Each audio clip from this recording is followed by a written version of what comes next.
الحمد لله وكفى وسلام على عباده الذين اصطفى أما بعد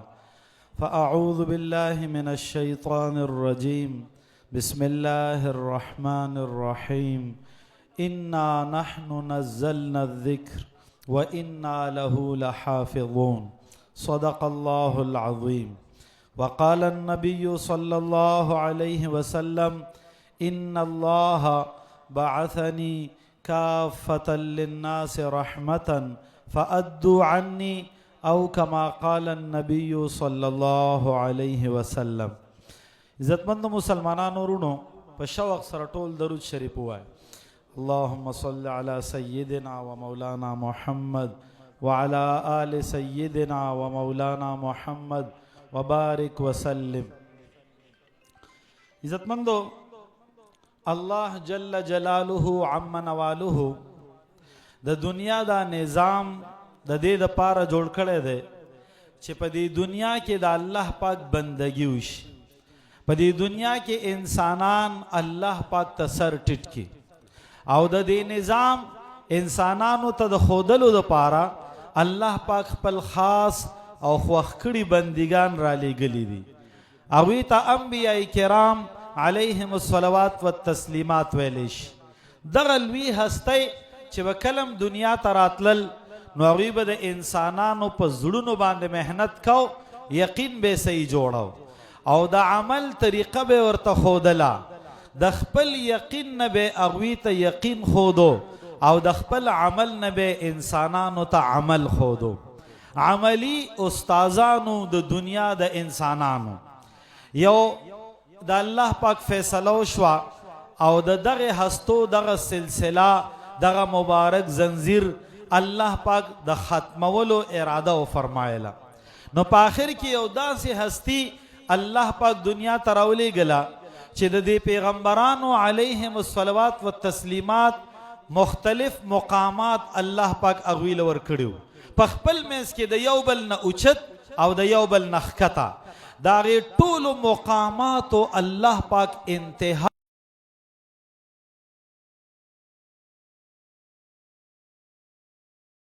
الله پاک راولېږو او د دې ټولو پیغمبرانو مختلف زمانې وې. اول سیدنا آدم علیه السلام او بیا ورپسې په دې زنځیر کې مختلفې کړۍ لګېدې. سیدنا نوح علیه السلام، سیدنا ابراهیم علیه السلام، سیدنا موسی علی نبینا و علیه الصلاة والسلام او تر د سیدنا عیسی ابن مریم علی نبینا و علیه الصلاة والسلام. عزتمندو چې د دغه ځای پورې زمانې راورسېدې نو الله پاک د پیغمبرانو علیهم الصلوات والتسلیمات د زمانو په اعتبار سره اختتامی زمانه راوستله. نو بیا نبی اکرم صلی الله علیه وسلم راولېږو. د چا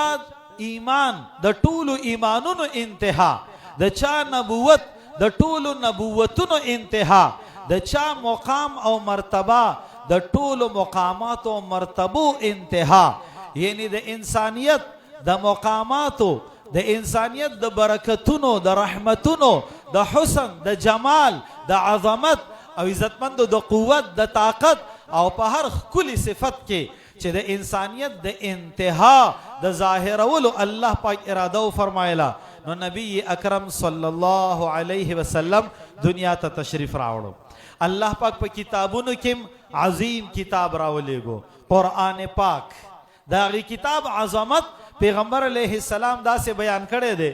چې د الله پاک د عظیم کلام قرآن پاک ته د ټولو آسماني کتابونو په مقابله کې یو داسې عزت او عظمت ملاو دی. کم عزت او عظمت چې الله پاک ته پخپله د مخلوق په مقابله کې حاصل دی، هغه شان عزت او عظمت د آسماني کتابونو په مقابله کې قرآن پاک ته حاصل دی. نو د دنیا د کتابونو به بیا سوی د آسماني کتابونو سره دا حال دی. خو عزتمندو چې الله پاک دغه د دین خدمتگاران لوی هستی انبیاء کرام علیهم الصلوات والتسلیمات چې کله هغوی سلسله ختمه کړه او نور کتابونه منسوخ شول او قرآن پاک دنیا ته راغی او نبی اکرم امام الانبیاء خاتم الانبیاء صلی الله علیه وسلم دنیا ته تشریف راوړو، نو بیا الله په خپل عادت شریفه هغه ښکاره کو عزتمندو کم چې د مخکینو د پاره نو. مخکې ترتیب سو امتیانو ته چې وکم کتاب ملاوېدو نو د حفاظت ذمواري هم هغوی ته ملاوېده، د دې خپلو کتابونو به حفاظت کوئ، په دې به عمل کوئ، د دې به حفاظت کوئ. د قرآن پاک په باره کې الله پاک وفرمایل دا ما نازل کړی دی او زه به حفاظت کوم، او د دې متعلق زما د ښکلي پیغمبر صلی الله علیه وسلم دا ښکلی دین او یو سنت مستحب واجب فرض دا ما نازل کړي دي او زه به حفاظت کوم. نو عزتمندو د دغې متعلق یو دوه درې خبرې صرف کوم، مشران موجود دي انشاءالله هغوی به بیانات کوي، موږ او تاسو به اورو. یو ضروري خبره دا ده چې کله موږ او تاسو د ختم نبوت دې مجلس ته رالو، نو عزتمندو یو خو د دعا نه مخکې د تلو کوشش به نه کوو، د آخره پورې به کینو. دویمه عزتمندو ضروري خبره دا ده چې په ادب او په احترام باندې به کینو. تاسو چې کوم اولنی بیان واورېدو 20-25 منټه بیان او د 30-40 نه ډېر روایات او د صحابه کرامو واقعات 25-30 پورې دا بیان شو. یو حدیث عزتمندو دا ډېر په ګرانه باندې محفوظ شوی دی. یو محدث واقعه ابن کثیر رحمت الله علیه نقل کړې ده. و یو پیره داسې وشول چې یو محدث وی زه لاړم د مدینې منورې نه کوفې ته، او هلته د امام اعظم ابو حنیفه رحمه الله استاذ امام اعمش سلیمان ابن مهران اوسېدو رحمه الله. وی ما به د ورځې خپل کار کو، شپه به مې د هغه سره کوله. یو ورځ داسې وشول چې هغه د قرآن پاک آیت وی، د 3 سپارې آیت دی، او بیا یې ورپسې څه بنګه شانتې وکړل، سې ووی خو زه په هغې پویه نه شوم. وی ما ته تپوس وکړو، وی ما ته وی چې تا ته پته نشته؟ وی ما وی چې یاره جي ما ته خو پته نشته د دې متعلق. وی ما ته وی چې د پلانکي صحابي نه مې اورېدلي او هغه د پیغمبر علیه السلام نه اورېدلي چې څوک د 3 سپارې دغه آیت ووی او بیا ورپسې یو څو ټکي دعای وویله چې دا ووی، نو دا د الله پاک سره امانت شي او دغه امانت به محفوظ پروتي. د قیامت په ورځ چې دا بنده د الله په دربار کې حاضر شي، د الله د طرف نه به حکم وشي فرشتې د دغه امانت راوړه، هغه کاغذ به راوړلی شي او هغه به کلاو کړی شي، دغه آیت او وروستو هغه دعا به په هغې کې لیکل شوي، او الله پاک به ارشاد وفرمایي د دې بنده زما سره معاهده ده، ما بندګانو ته وی چې معاهدې پوره کوئ، زه خو د پوره کولو زیات حقدار یم. فرشتې ته وویلی شي دا بنده په خپله وزره باندې کینوه، فاذهب به الى الجنه، او دا بنده جنت ته ورسوه. د هغې یو آیت او د هغې لږې دعا د تلاوت په برکت عزتمندو د انسان بخشش او مغفرت کیږي. دا موږ ته څنګه ملاو شوی؟ امام اعمش رحمه الله په هغه ټیم کې څه د جوش په حالت کې ورته وفرمایل یو کال روجي ونیسه، نو دا حدیث به درته وایم. هغه یو کال روجي ونیولې، په هغه جومات کې یو کال تیر کو، او چې دا حدیث ورته میلاو شو نو 14 میاشتې پس کور ته راغی. چا ورته وی چېرته تللی وی؟ وی میاشت مې مزل وکړو، 12 میاشتې مې هلته تېرې کړې، په میاشت کې واپس رالم، یو حدیث مې ځان سره راوړی. خو عزتمندو د بخشش او د مغفرت حدیث مبارک ځان سره راوړی، دا یو حدیث ډیر په ګرانه باندې محفوظ شوی دی او موږ او تاسو ته بیانېږي. نو عزتمندو د دې د حفاظت وعده الله پاک کړې ده، او مثال یې داسې دی الله پاک حفاظت په 2 طریقو کوي، کله براه راست په خپل قدرت او کله د بندګانو د مخلوق په ذریعې سره. چې براه راست کوي هغه د الله پاک خوښه ده، خو چې په د مخلوق په واسطې سره کوي نو د هغې درته یو مثال او بیا د هغې نه پس انشاءالله دا خبره راټولوم ختموم. مثال ډېر عجیبه دا دی، یو سړی کور جوړی، هلته سیمټ هم دي، هلته خښت هم دي، او هلته مساله هم جوړېږي، په مزدورانو خولې بیږي. یو کس راغی میلمه دی، دا کور څوک جوړی؟ ډډې ته سوري ته یو کس ناست دی او اخبار ګوري، پیالۍ چای ته ډکه پرته ده او هغه ته پکې لګېدلی دی، سوري ته په سور کې ناست دی. او عزتمندو کله د چایو نه ګوټ کوي، کله کار ته ګوري، کله هغې پکي ته خیال کوي، نو ښه په سور کې ناست دی. دا کور څوک جوړی؟ هغه سړی ورته وایي دا زه جوړوم.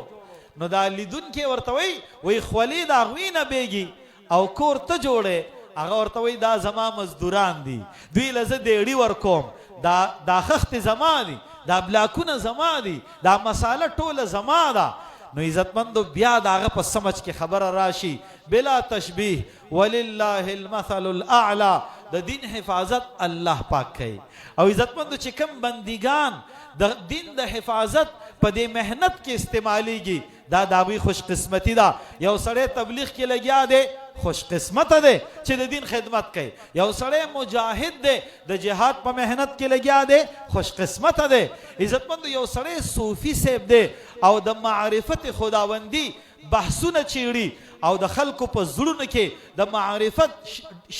ډیوی او شمع بلې د خوش قسمت ده چې الله پاک د خپل دین د یو څانګې د راټینګولو او مضبوطولو دپاره قبول کړي او که یو سړی په مدرسه کې ناست دی علم زده کوي او یا علم خی عزتمند خوش قسمت ده که علما لګیا دي په غټه سطح باندې او د مسلمانانو د حقوقو انتظامی امور سنبالی خوش قسمت دي چې الله پاک قبول کړي ورنه د دین حفاظت الله پاک کوي نو عزتمندو چې الله پاک د دین حفاظت کوي او کم خوخ د الله نیازبین بندگانی قبولی کی خوخی کی انتخابی نظر د الله د طرف نه پاغوی باندې اوشي او الله پاک منتخب کی د دین د خدمت لپاره پاغي کی یو غټه سانګه اهمه سانګه او د دې ټولو سانګو خادمه سانګه هغه د ختم نبوت دا عظیم محنت ته زمارونو د کم په مجلس کې چې منګه او تاسو راجمع یو دا یو مجلس چې دې شي د قیامت په ورځ ان شاء الله زمنګ د بخشش